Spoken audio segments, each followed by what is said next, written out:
नमस्कार दोस्तों, आज की हमारी कथा है। जो लोग निस्वार्थ भाव से भक्ति करते हैं उन्हें मिलती है भगवान की कृपा। एक ग्वाला रोज गायों को चराने गांव से बाहर जंगल में जाता था। जंगल में एक संत का आश्रम था। वहां संत रोज तप, ध्यान, मंत्र जाप करते थे। ग्वाला रोज संत को देखता तो उसे समझ नहीं आता था कि संत ये सब क्यों करते हैं। ग्वाले की उम्र कम थी। संत के इन कर्मों को समझने के लिए वह आश्रम में पहुंचा और संत से पूछा कि आप रोज ये सब क्या करते हैं।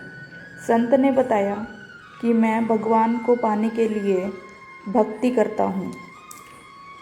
रोज पूजा पाठ, तप, ध्यान और मंत्र जाप करने से भगवान के दर्शन हो सकते हैं। संत की बात सुनकर ग्वाले ने सोचा कि मुझे भी भगवान के दर्शन करना चाहिए। ये सोचकर ग्वाला आश्रम से निकलकर एक सुनसान जगह पर पेड़ के नीचे एक पैर पर खड़े होकर तप करने लगा। कुछ देर बाद उसने सांस लेना भी बंद कर दिया। ग्वाले ने सोचा कि जब तक भगवान दर्शन नहीं देंगे मैं ऐसे ही रहूँगा।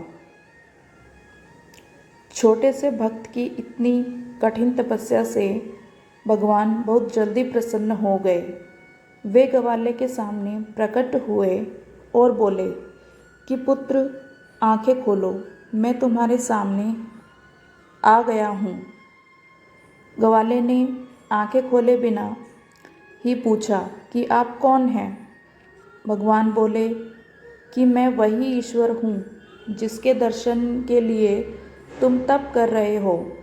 ये सुनकर ग्वाले ने आंखें खोल ली, लेकिन उसने ईश्वर को कभी देखा नहीं था।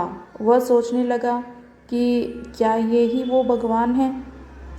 सच जानने के लिए उसने भगवान को एक पेड़ के साथ रस्सी से बांध दिया।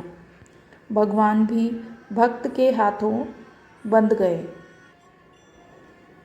ग्वाला तुरंत दौड़कर उस संत के आश्रम में पहुंच गया और पूरी बात बता दी।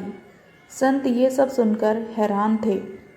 वे भी तुरंत ही ग्वाले के साथ उस जगह पर पहुंच गए। संत उस पेड़ के पास पहुँचे तो वहाँ कोई दिखाई नहीं दिया। भगवान सिर्फ ग्वाले को दिखाई दे रहे थे।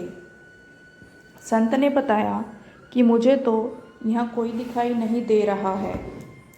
तो ग्वाले ने भगवान से इसकी वजह पूछी।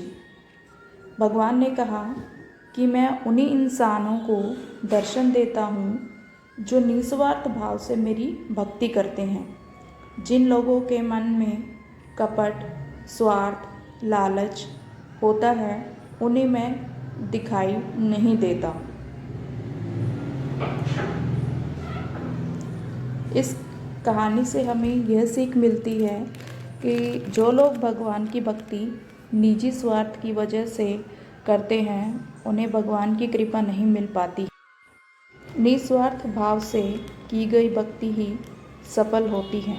आपको हमारी ये कथा कैसी लगी कमेंट में ज़रूर बताएं। जय भगवान जी की।